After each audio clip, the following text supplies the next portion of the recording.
Hello everyone, welcome back to my channel. आज हम लोग मध्यकालीन इतिहास में टेस्ट नंबर 6 कवर करेंगे, जिसमें दिल्ली सल्तनत के अंतर्गत लोधी वंश को कवर करने वाले हैं। ओके, स्टार्ट करेंगे फर्स्ट क्वेश्चन के साथ। इससे पहले जितने भी 5 टॉपिक डल चुके हैं वो आप लोग देख लीजिए, ठीक है, जिन्होंने नहीं देखे हैं। ठीक है, फर्स्ट क्वेश्चन है, दिल्ली सल्तनत पर शासन करने वाले शासकों में कौन सा वंश अंतिम था?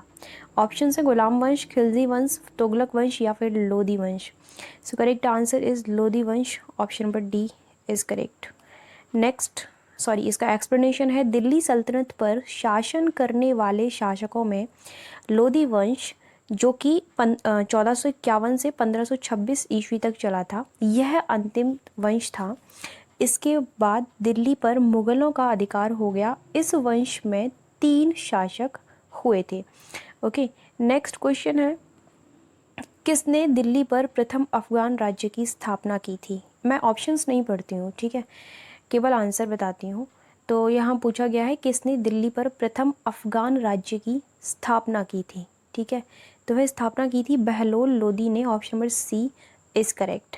ठीक है, आप में से ही किसी ने ये मेरे को कल एडवाइस दी थी कि केवल करेक्ट आंसर जो है वो पढ़ें। ठीक है, वैसे भी ऑप्शंस पढ़ने का यहाँ कोई मतलब है भी नहीं है। ऑप्शंस ऐसी जगह पढ़ जाते हैं जहाँ या तो स्टेटमेंट वाला क्वेश्चन हो, या फिर जो कथन और कारण वाला होता है ऐसा कोई क्वेश्चन हो जिसमें विशेषताएं पूछी गई हो, है ना, या फिर ऑप्शन डी यानी कि उपरोक्त सभी स्टेटमेंट सही हो, तो वहाँ पढ़ना इम्पोर्टेंट है, वहाँ मैं पढ़ दूँगी। ओके, इसका एक्सप्लेनेशन है, बहलोल लोदी ने दिल्ली सल्तनत पर लोदी वंश की स्थापना कर दिल्ली पर प्रथम अफगान राज्य की स्थापना की थी। और जो लोधी था वह मतलब अफ़गान थे, ठीक है, ये तो इसमें पता चल ही रहा है। प्रश्न इस तरीके से भी आ सकता है कि प्रथम अफ़गान राज्य की स्थापना किसने की थी, इस तरीके से केवल क्वेश्चन आ सकता है, तो आप याद रखना। ठीक है, नेक्स्ट क्वेश्चन है, बहलोल लोदी सुल्तान बनने से पूर्व कहाँ का सूबेदार था? ओके, वह सूबेदार था सरहिंद का। Option number D is correct. Bahlol Lodi जो था सुल्तान बनने से पहले वह सरहिंद का सूबेदार था। ये जो एक्सप्लेनेशन, हालांकि ये वनडे एग्ज़ाम के लिए है, लेकिन अगर आप लोग पीसीएस या फिर किसी और स्टेट पीसीएस की तैयारी कर रहे हो तो आप लोगों को ये वहाँ पर स्टेटमेंट में हेल्प करेंगे, क्योंकि कई बार सिर्फ ये आ जाता है कि बहलोल लोदी से संबंधित इन कथनों पर विचार करें, तो वहाँ आपसे पूछ लेगा सही है या गलत है, उस तरीके से। नेक्स्ट है, किसने दिल्ली सल्तनत के सभी शासकों में सर्वाधिक समय तक शासन किया था? तो सबसे ज़्यादा शासन किया था बहलोल लोदी ने। Option number C is correct.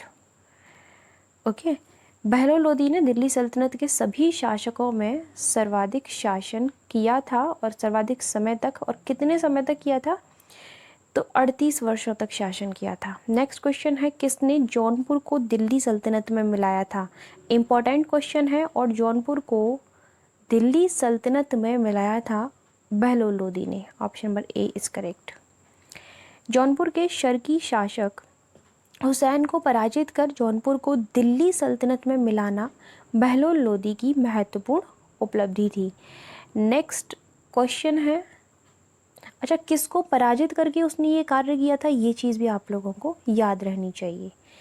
Bahlol Lodi ने किस नाम से चांदी का सिक्का चलाया था? उन्होंने यह सिक्का बहलोली के नाम से चलाया था। Option number C is correct. Bahlol Lodi ने बहलोली नामक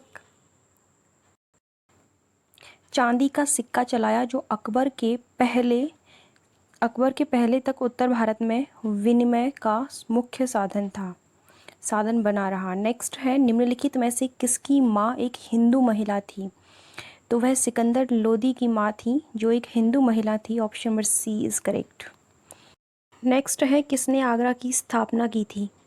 ठीक है, तो आगरा की स्थापना की थी सिकंदर लोदी ने। Option number C is correct.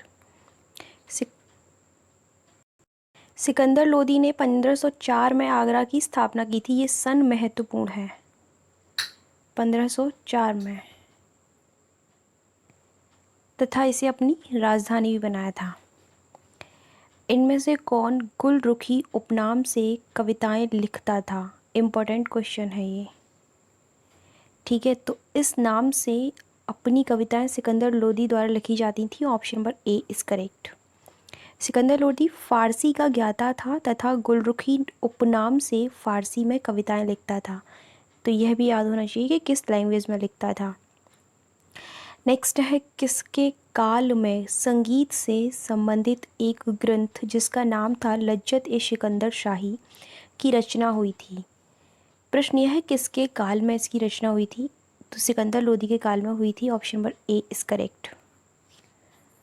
Sikandar Lodi के काल में संगीत से संबंधित एक ग्रंथ जिसका नाम है लज्जत ए सिकंदर शाही की रचना हुई थी। हालांकि नाम से ही पता चल रहा है कि किसके काल में हुई होगी, बट फिर भी याद रखना, कई बार ऐसा होता है कि नाम कुछ और होता है लेकिन वह किसी और से संबंध होता है उसका। नेक्स्ट है, किस शासक ने मुहर्रम में ताजिया निकलवाने पर प्रतिबंध लगा दिया था? यह प्रतिबंध भी सिकंदर लोदी ने ही लगवाया था। Option number C is correct. Sikandar Lodi ने मुहर्रम में ताजिया निकलवाने पर प्रतिबंध लगा दिया था। उसने यमुना में हिंदुओं के स्नान पर भी रोक लगाई थी। वह उन्हें वहां बाल मुड़वाने से भी रोका था। तो प्रश्न ये भी आ सकता है जब ये पूछा गया है तो, कि हिंदुओं के स्नान पर रोक किसने लगाई थी। नेक्स्ट, किसने भूमि की माप के लिए गज ए सिकंदरी नामक प्रमाणिक माप का प्रारंभ किया था?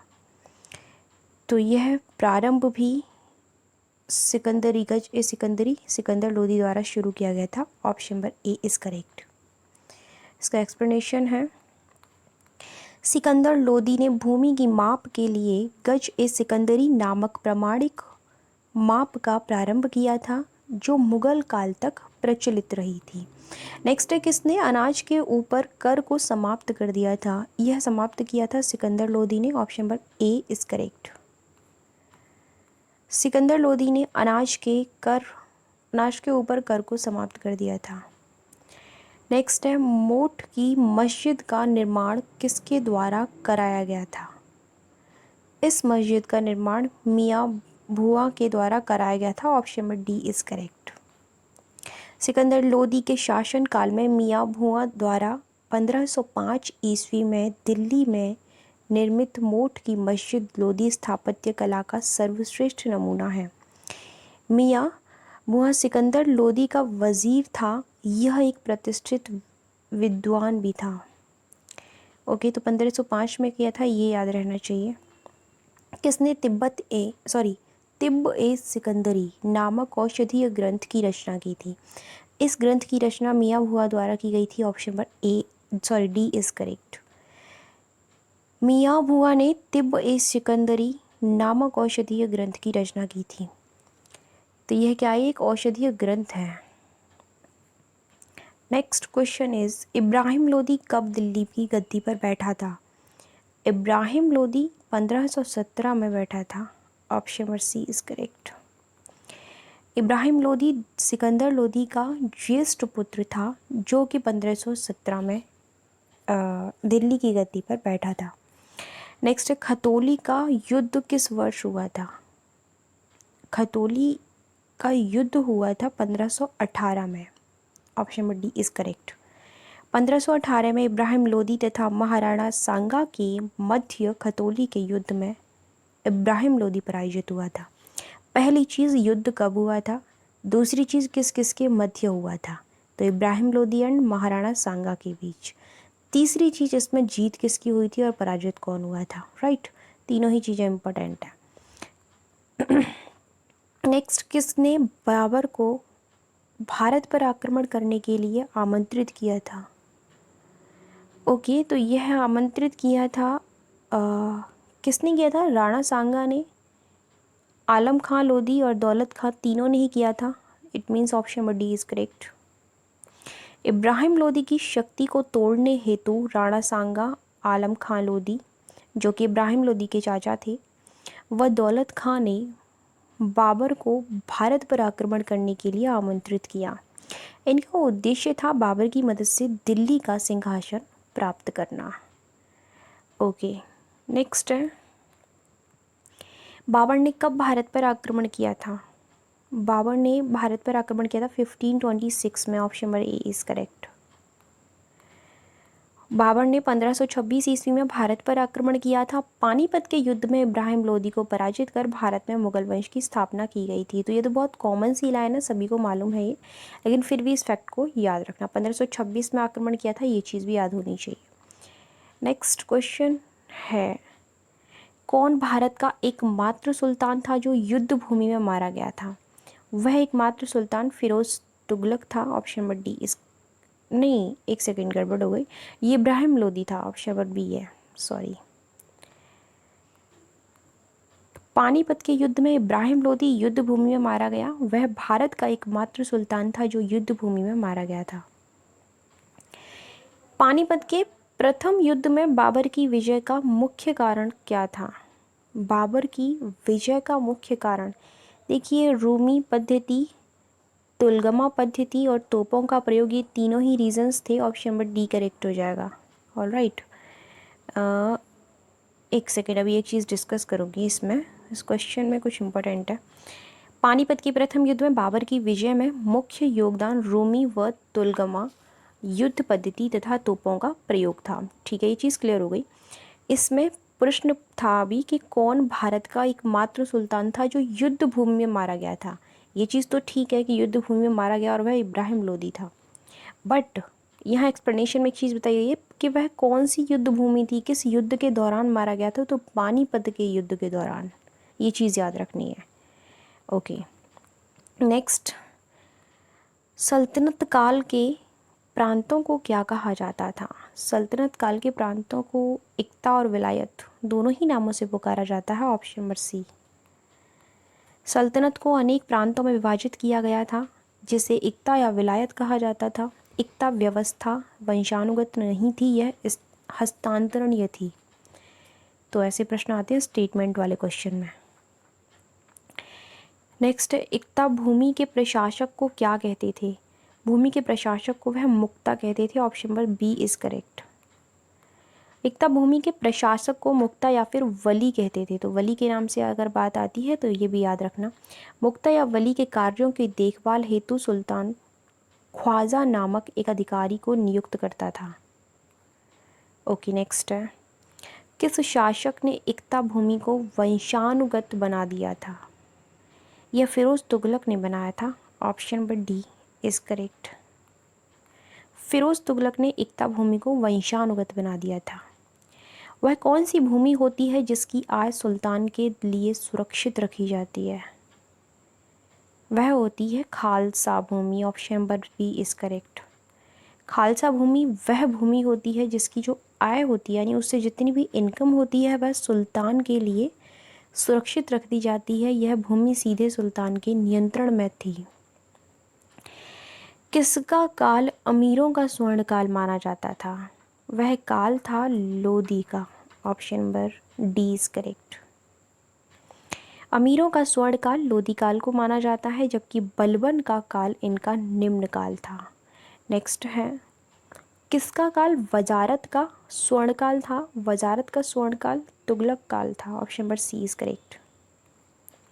तुगलक काल वजारत का स्वर्ण काल था, जबकि बलबन का काल इसका निम्न काल माना जाता है। नेक्स्ट क्वेश्चन है, सल्तनत काल में कौन ग्राम स्तर पर भू राजस्व का सर्वोच्च अधिकारी होता था? तो वह चौधरी होता था। Option number C is correct. यानी कि चौधरी ग्राम स्तर पर भू राजस्व का सर्वोच्च अधिकारी होता था। सल्तनत काल में शासन की सबसे छोटी इकाई ग्राम होती थी। ये फैक्ट इंपॉर्टेंट है। ठीक है, प्रश्न इस तरीके से सीधा सीधा आ जाएगा कि सल्तनत काल में सबसे छोटी इकाई क्या होती थी, तो शासन की, तो आपको ग्राम आंसर करना है। सल्तनत काल में कौन लोगों के आचरण का निरीक्षण करने वाला अधिकारी होता था? तो वह होता था मुहतसिब। Option number A is correct. मुहतसिब सल्तनत काल में लोगों के आचरण का निरीक्षण करने वाला अधिकारी होता था।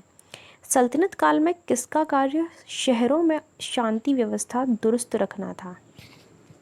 यह कार्य था कोतवाल का। Option number D is correct. कोतवाल का कार्य शहरों में शांति व्यवस्था दुरुस्त रखना था। सल्तनत काल में राज्य की आय का मुख्य स्रोत क्या था? तो राज्य की आय का मुख्य स्रोत था भू राजस्व। Option number C is correct. सल्तनत काल में भू राजस्व राज्य की आय का मुख्य स्रोत था। All right, so next question है आप लोगों का, जबावित का मतलब सल्तनत काल में किससे होता था? इसका मतलब होता था राज्य का कानून। Option number B is correct. जबावित का मतलब सल्तनत काल में राज्य कानून से होता था। 32 क्वेश्चंस थे जो कि लोधी वंश से बन रहे थे। सो वो के कवर हो चुके हैं। ओके, बाकी अगर आप लोगों को पीडीएफ की नीड है तो साइट का लिंक दे रखा है डिस्क्रिप्शन बॉक्स में, आप लोग वहाँ विज़िट कर सकते हैं। और नहीं जा सकते हैं वहाँ पर, सीधे सीधे इन्फॉर्मेशन चाहिए तो आप इस नंबर पर व्हाट्सएप कर सकते हैं, ठीक है। दूसरी चीज़, जो मास्टर वीडियो है उसकी जो जितने भी क्वेश्चंस हैं उसकी पीडीएफ की बहुत लोगों को नीड होती है, तो वो पिंड करके कमेंट डाला हुआ है, आप लोग उसको पहले देखिए, उसके बाद बार बार पूछा करिए कि पीडीएफ किस तरीके से चाहिए। मतलब पर्सनली आप लोग मैसेज करके इस चीज़ को पूछते हो बार बार कि किस तरीके से पीडीएफ लेनी है, ऑलराइट, तो वो गलत है, जबकि मैं यहाँ हर बार आप लोगों को बता कर जाती हूँ। सो ठीक है, thank you so much for watching my video. मिलते हैं नेक्स्ट वीडियो में, तब तक के लिए बाय बाय।